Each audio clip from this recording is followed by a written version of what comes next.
हमारे देश में जितने पॉपुलर टीवी सीरियल है उतने ही पॉपुलर उनके रखे जाने वाले नाम भी है। जैसे कहानी घर घर की, क्योंकि सास भी कभी बहू थी, कुमकुम।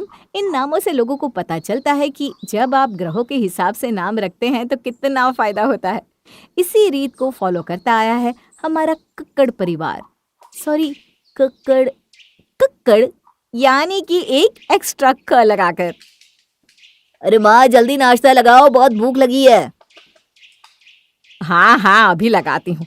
तुम्हारे पापा भी बस आ ही गए। देखो जरा पेपर तो देना। देखो तो आज के राशि फल में क्या लिखा है। कौन सा नंबर लकी है हमारे लिए? हाँ, आज तो मैंने पंडित जी से पूछ भी लिया कि कौन सा अक्षर आज के लिए सही रहेगा। उन्होंने कहा कि आज ख शब्द शुभ रहेगा, इसलिए देखो मैंने खिचड़ी बनाई है आज सबके लिए। माँ, खिचड़ी कौन खाता है सुबह सुबह? अरे तो खाखरा खा ले। माँ, मुझे भूख लगी है, खाखरा खाने से थोड़ी ना पेट भरेगा। अरे खिचड़ी नहीं खानी, खाखरा नहीं खाना तो खमण खा ले। हाँ लाओ, यही दे दो।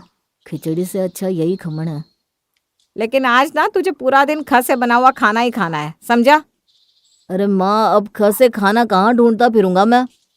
देख, मैं खिचड़ी टिफिन में डाल देती हूँ, लेकिन आज ख वाले अक्षर ही शुभ है। तूने इसके अलावा कुछ भी खाया तो अपशगुन हो सकता है, समझा? ठीक है माँ, नहीं खाऊंगा, कुछ भी ख से हटकर नहीं खाऊंगा। अब तो ठीक है।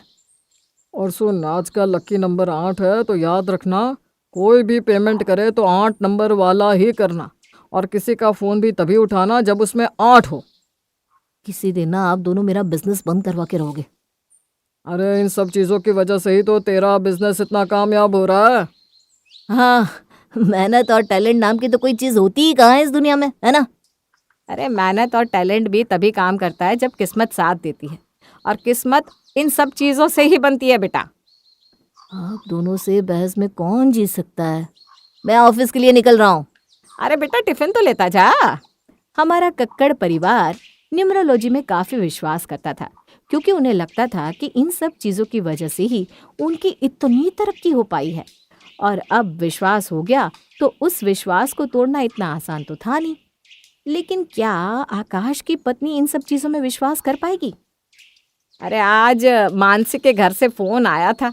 उसके पापा चाहते हैं कि हम इसी महीने आकाश और मानसी की शादी करते। दोनों की सगाई को काफी वक्त हो गया है ना, इसलिए। हाँ, बात तो सही है उनकी भी। हमें मुहूर्त तो देखना होगा। तो इसी महीने की किसी भी तारीख को रख लेते हैं शादी। अरे नहीं नहीं, ऐसे नहीं। पहले मैं पंडित जी से पूछूंगी, फिर ही कोई तारीख नक्की करेंगे हम। हाँ, तुम पंडित जी से पूछ लो, फिर हम उसी दिन के हिसाब से सारा कुछ तय करेंगे।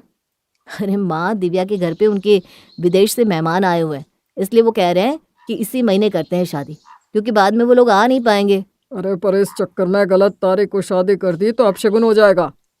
हाँ, सही कह रहे तुम्हारे पापा। शादी में किस नाम से खाने की चीजें रखनी है वो भी तो पूछना पड़ेगा ना। माँ, शादी में तो ये सब मत करिएगा। कैसा लगेगा जब शादी में एक नाम की चीजें होंगी तो? अरे चाहे जैसे जो भी लगे, हम तो वैसा ही करेंगे। तुम्हें पता है ना, हम यही करते आए हैं। इसी की वजह से तो हम इतना आगे बढ़ पाए हैं। पता नहीं इनका ये विश्वास कब जाएगा। आकाश अपने माँ पापा की जिद पर कुछ नहीं कह पाया।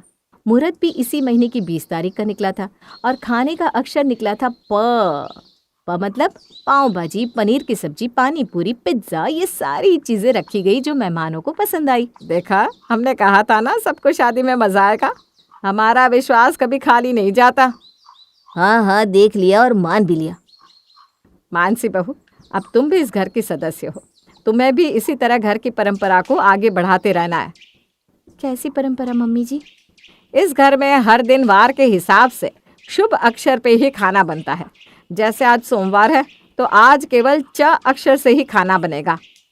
और अगर च अक्षर से खाना नहीं बना तो बहू, तुम सोच भी नहीं सकती कि कितना बड़ा अपशगुन हो सकता है।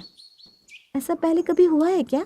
हाँ, एक बार मैंने शुभ अक्षर से खाना नहीं बनाया था तो आकाश एग्जाम में फेल हो गया था। माँ, उस वक्त मैं सिर्फ 2nd क्लास में पढ़ता था, मैं कोई PhD में फेल नहीं हुआ था। अरे चुप कर, तुझे कुछ पता नहीं। मानसी बहू, तू इस बात का ख्याल रखना कि इस घर में सब कुछ शुभ आंकड़ों के हिसाब से और शुभ अक्षर के हिसाब से ही हो। जी मम्मी जी, मैं कोशिश करूंगी कि जैसा आपको विश्वास है वैसा ही मैं करूं। मानसी ने कह तो दिया था, लेकिन हर दिन उसे एक ही अक्षर की चीज़ें बनाना बहुत कठिन हो रहा था, क्योंकि कभी घर में च से चीज़ें बनती तो सब्जी के साथ चावल बनाने पड़ते, कभी रोटी नहीं बनती तो कभी सब्जी नहीं बन पाती थी। अरे ये क्या है, रोटी कहाँ है? अरे आज स से खाना बनाना था ना, तो सेवइयाँ बनाई हैं, सेव टमाटर की सब्जी बनाई है। अरे खाऊं किसके साथ? रोटी चावल कुछ तो दो। अरे ऐसे कैसे? चावल और रोटी दोनों नहीं बनेगी आज, जो है वही खा ले। माँ ये रोज रोज के ड्रामे से मैं तो परेशान हो गया हूँ सच में। मैं बाहर खाने जा रहा हूँ। नहीं नहीं, तूने इस अक्षर के अलावा कुछ खा लिया तो अपशगुन हो जाएगा। ऐसा कुछ नहीं होता। आप लोगों को ये बात समझ में क्यों नहीं आती? मैं जा रहा हूँ बाहर का कुछ खाने। रोटी और चावल के बिना मैं खाना नहीं खाने वाला। आकाश गुस्से में चला जाता है और बाहर का खाना खाकर ही वापस आता है, लेकिन घर आते वक्त उसकी गाड़ी के आगे एक बिल्ली आ जाती है और उसे बचाते हुए उसकी गाड़ी एक दीवार से टकरा जाती है। देखा, मैंने कहा था ना कि अपशगुन होगा।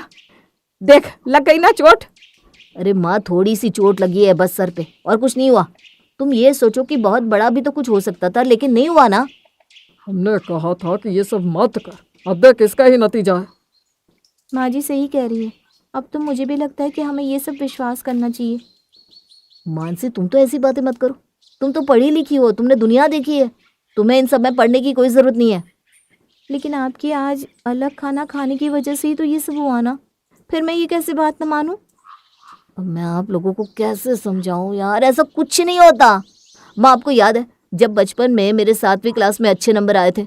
हाँ याद है, तभी मैंने तुझे उस दिन पूरा दिन क अक्षर से चीजें खिलाई थी, याद है? तभी तो आए थे इतने अच्छे नंबर तेरे।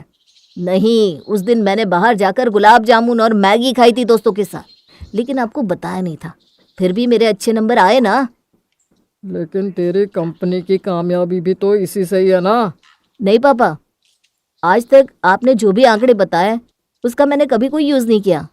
मैं अपनी कंपनी में कभी किसी भी तरह के अक्षर को फॉलो नहीं करता। उल्टा मैं तो वहाँ भी अलग अलग चीज़ें खाता था। इसके बाद भी आज मेरी कंपनी फ़ायदे में है। लेकिन तेरी शादी देख, हमने कितने अच्छे दिन पर करवाई, उसमें सारे पकवान भी।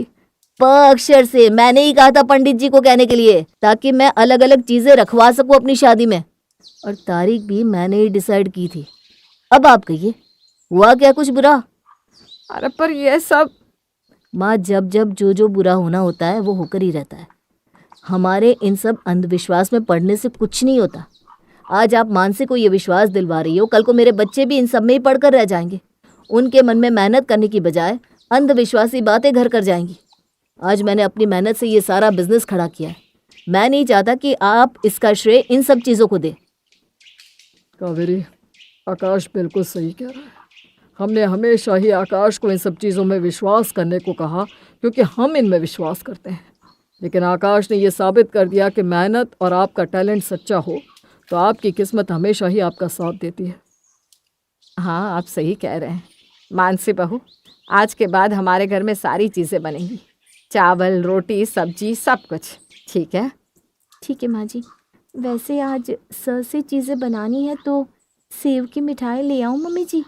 लो, अब एक को समझाया तो अब ये भी शुरू हो गई। 70 वर्षीय मंदिरा जी पुणे में अपने पति और बेटी बहू के साथ रहती थी। मंदिरा जी को खाना बनाने और खिलाने का बहुत ज्यादा शौक था। उन्हें खुद भी खाना खाने के बाद मीठा खाने की आदत थी, इसलिए जब भी खाना बनाती खाने में कुछ न कुछ मीठा जरूर बनाती। बेटे बहू दोनों नौकरी करते थे, इसलिए किचन की जिम्मेदारी मंदिरा जी के ऊपर ही थी। बहू को भी उनके हाथ के बने हुए पकवान बहुत पसंद आते हैं, मगर अचानक उनके पति हृदयघात से चल बसे। पति की मौत के बाद मंदिरा जी खुद भीतर से टूट गई। अब उनसे ज्यादा काम नहीं होता था। बहू जो पहले किचन में झांकती भी नहीं थी, अब उसे किचन में सब कुछ करना पड़ रहा था। मंदिरा जी की बीमारी के कारण उनकी और घर परिवार की देखभाल के लिए बहू को नौकरी भी छोड़नी पड़ी। क्या जतीन, पहले कितना अच्छा था, कुछ भी काम नहीं करना पड़ता था, मगर अब सुबह उठने से रात के सोने तक काम खत्म ही नहीं होता। इतना काम तो मैंने कभी ऑफिस में भी नहीं किया। हाँ, घर का पूरा काम मेरी माँ संभाल लेती थी तो तुम्हें पता ही नहीं चला। मगर अब माँ की बीमारी के कारण तुम्हें उनकी और घर की दोनों की देखभाल करनी पड़ रही है। मुझे तो लगता है जब तक पापा जी थे, माँ जी पापा जी को दिखाने के लिए काम करती थी, उनके जाने के बाद उन्होंने जानबूझकर बीमारी का नाटक किया है ताकि मुझे काम करना पड़े। होश में तो हो, क्या कह रही हो?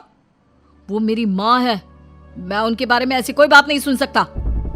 नहीं सुन सकते तो काम कर लिया करो ना, तुम्हारी माँ की सेवा मुझसे नहीं हो पाएगी। नेहा गुस्सा होकर अपने कमरे में चली गई। मंदिरा जी ये सारी बातें सुनकर रोने लगी। तभी जतिन उनके कमरे में पहुंचा। क्या हुआ माँ, रो क्यों रही हो? कुछ नहीं बेटा, बस ऐसे ही तेरे पिताजी की याद आ गई थी। जतिन कुछ देर अपनी माँ के पास बैठकर अपने कमरे में आ गया। अगले दिन जब नेहा किचन में खाना बना रही थी, जतिन और मंदिरा टेबल पर बैठकर खाना खा रहे थे। नेहा ने जतिन के लिए तो थाली अच्छे से सजाई, मगर मंदिरा जी के लिए पतली सी दाल और फुल्का दे दिया। ये क्या है नेहा? माँ की थाली में ना तो मीठा है ना ही सब्जी, सलाद रायता कुछ भी नहीं, और दाल भी कितनी पतली है। माँ जी की उम्र हो गई है, इस तरह का खाना उन्हें आसानी से नहीं पचेगा। वैसे भी उनसे काम कुछ नहीं हो पाता, एक जगह बैठी रहती है। ऐसे में हल्का खाना खाएंगी तो उनके लिए अच्छा रहेगा। क्यों, मैं ठीक कह रही हूँ ना माँ जी? अपने बेटे की थाली में मैंगो रबड़ी देखकर मंदिरा जी का मन उसे खाने को हो रहा था, मगर बेटे बहू के बीच कोई बहस ना हो इसलिए वो चुप रही। हाँ जतिन, मैंने ही कल नेहा को कहा था मेरे लिए हल्का खाना ही बनाया कर। घुटने के दर्द की वजह से चलना फिरना, कुछ काम करना भी नहीं हो पाता। ऐसे में इतना भारी खाना खाऊंगी तो पेट में दर्द ही हो जाएगा ना। कोई बात नहीं माँ, अच्छा कम से कम ये रबड़ी तो ले लो, तुम्हें बहुत पसंद है ना। कहते हुए जतिन अपनी थाली की रबड़ी अपनी माँ की थाली में रखने लगा तो नेहा गुस्से में मंदिरा की ओर देखने लगी। मंदिरा नेहा के गुस्से से डर गई। अरे नहीं नहीं, अब तो दांतों में दर्द के कारण मीठा भी नहीं खाया जाता। ये सारी चीजें ना उम्र के हिसाब से ही अच्छी लगती है। तू खा, मेरा मन नहीं है बेटा। मंदिरा जी के चुपचाप रहने के कारण नेहा उन पर बहुत जुल्म करने लगी। उन्हें पेट भर खाना भी नहीं देती। कई बार जब मंदिरा जी को मीठा खाने का मन होता, वो किचन में जाकर थोड़ी सी शक्कर या गुड़ खा लेती। मनपसंद खाना ना मिलने के कारण मंदिरा जी धीरे धीरे और कमजोर हो रही थी। क्या बात है माँ, पापा के जाने के बाद तुम तो दिनों दिन कमजोर होती जा रही हो। कोई परेशानी है तो मुझे बताओ माँ। अरे नहीं बेटा, मुझे क्या परेशानी होगी, तू और नेहा मेरा कितना ख्याल रखते हैं। फिर यदि कोई परेशानी नहीं है तो एक बार डॉक्टर को दिखा लेते हैं। किसी बीमारी के कारण तो कमजोरी नहीं आ रही। अरे मैं भली चंगी हूँ, ये सब उम्र के साथ लगा रहता है बेटा, तू बेकार में ही फिक्र कर रहा है। जतिन का मन माँ से बात करके भी नहीं माना। उसने अपनी बहन को कुछ दिनों के लिए रहने बुला लिया। बेटी अपनी माँ की दशा देखकर हैरान हो गई। कुछ दिनों पहले तक जो माँ भली चंगी थी, पिताजी के जाने के बाद एकदम सुस्त हो गई। माँ की आंखों का सूनापन बेटी से छुपा ना रहा। 1-2 दिन में ही उसकी भाभी की सच्चाई उसके सामने आ गई। माँ, मैं देख रही हूँ भाभी भैया से झूठ बोलकर तुम्हें बहुत परेशान करने लगी है। तुम कहो तो मैं भैया से बात करके देखती हूँ। अरे नहीं नहीं बेटा, कुछ दिनों के लिए आई है, शांति से रह। नेहा मन की बुरी नहीं है, बस कुछ काम करना नहीं चाहती, और अब मेरे से काम होता नहीं तो वो अकेली परेशान हो जाती है। परेशान हो जाती है मतलब? खाना तो खुद के लिए और भैया के लिए भी बनाती है ना, फिर आपको पूरी थाली लगाकर क्यों नहीं देती? ना समय पर दूध और दवाई का ध्यान रखती हैं।